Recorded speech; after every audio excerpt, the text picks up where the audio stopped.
Assalamualaikum warahmatullahi wabarakatuh. Perkenalkan, nama saya Anggitita Hasanah. Saya dari kelas 2B Pendidikan Jasmani NPM 192191066. Di sini saya akan menjelaskan tentang yang pertama pengembangan kurikulum, yang kedua tentang prinsip pengembangan kurikulum, yang ketiga tentang faktor pengembangan kurikulum, yang keempat tentang artikulasi dan hambatan pengembangan kurikulum, serta yang kelima ialah model pengembangan kurikulum. Baik, langsung saja kita membahas tentang yang pertama, yaitu pengembangan kurikulum. Di sini saya akan menjelaskan secara menyeluruh.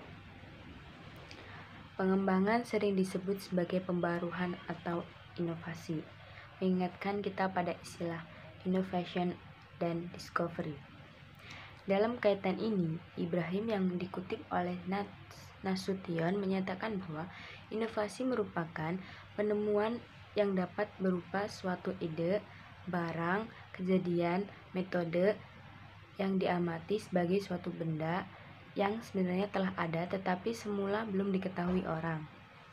Jadi, pengembangan kurikulum ialah suatu gagasan atau praktek kurikulum dengan menggunakan bagian-bagian potensial.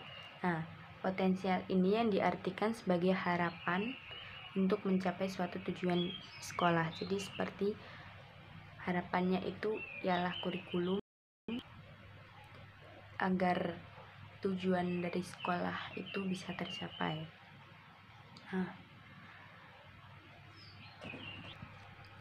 Nah, selanjutnya, menurut Sudiana, umumnya pengembangan struktural kurikulum menyangkut komponen kurikulum, yakni yang pertama, perubahan dalam tujuan, perubahan isi dan struktur, perubahan strategi kurikulum, perubahan sarana kurikulum, dan perubahan pada sistem kurikulum.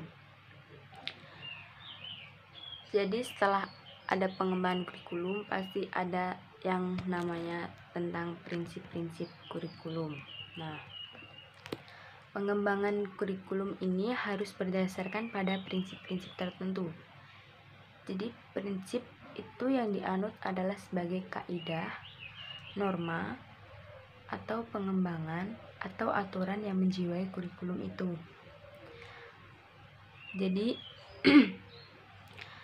prinsip ini disebut juga kaidah yang digunakan sebagai pedoman berpikir atau melakukan sesuai dengan kebutuhan yang ada atau sesuai dengan perkembangan zaman. Nah, prinsip pengembangan kurikulum ini tidak bersifat mutlak, artinya dapat diubah, dapat ditambah atau dikurang sesuai dengan kebutuhannya.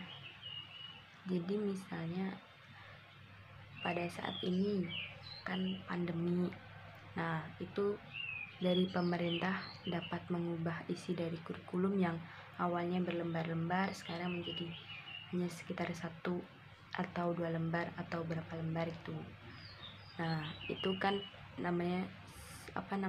prinsipnya itu digunakan sesuai kebutuhan atau seiring perkembangan zamannya.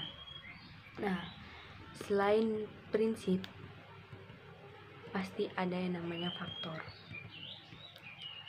Faktor-faktor yang mempengaruhi pengembangan kurikulum, yaitu yang pertama tentang perguruan tinggi. Kurikulum ini sangat berpengaruh pada perguruan tinggi. Itu mulai dari perguruan tingginya sendiri dan dari pengembangan ilmu pengetahuan dan teknologi yang dikembangkan oleh perguruan tinggi tersebut. Yang kedua adalah masyarakat. Sebagian bagian dari agenda dari masyarakat, sekolah sangat berpengaruh oleh lingkungan masyarakat, di mana sekolah tersebut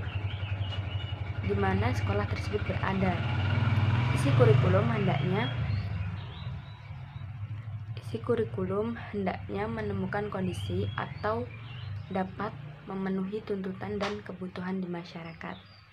Nah, yang ketiga yaitu tentang konsep tentang sistem nilai. Masalah utama yang dihadapi para pengembangan kurikulum yaitu menghadapi nilai. Jadi ada beberapa yang harus diperhatikan guru dalam mengajarkan nilai-nilai, baik seperti nilai moral dan lain-lainnya. Yaitu yang pertama, guru hendaknya mengetahui dan memperhatikan semua nilai yang ada di dalam masyarakat. Yang kedua, guru hendaknya berpegang pada prinsip demokrasi, etis, dan normal. Yang ketiga, guru berusaha menjadikan dirinya sebagai teladan atau yang patut ditiru. Jadi kebaikan-kebaikan guru itu harus ditiru oleh murid-muridnya, dan yang tidak baik itu harus dibuang. Selanjutnya, guru menghargai nilai-nilai kelompok lain. Dan yang keempat, dan yang selanjutnya, memahami dan menerima keberagaman kebudayaan sendiri. Oke, selanjutnya ada hambatan kurikulum. Nah, hambatan kurikulum ini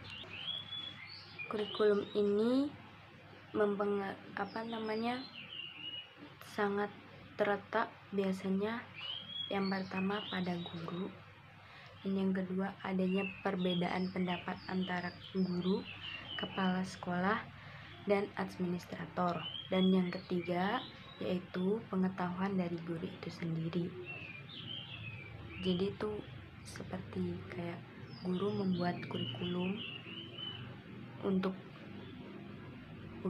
jadi pemerintah menyuruh guru membuat kurikulum atau yang disebut seperti RPP, tapi ketika guru itu membuat RPP itu sendiri, dia tidak paham dengan apa yang harus diajarkan oleh muridnya. Jadi disitulah muncul hambatan-hambatannya. Nah, selanjutnya selain ada hambatan, ada model pengembangan kurikulum. Nah, model pengembangan kurikulum ini ada 3, yaitu yang pertama model administrasi, yang kedua tim grassroots model, dan yang ketiga adalah UCAM system model. Terima kasih, mungkin itu yang dapat saya sampaikan. Apabila ada kesalahan mohon maaf. Wabillahi taufiq wal hidayah. Wassalamualaikum warahmatullahi wabarakatuh.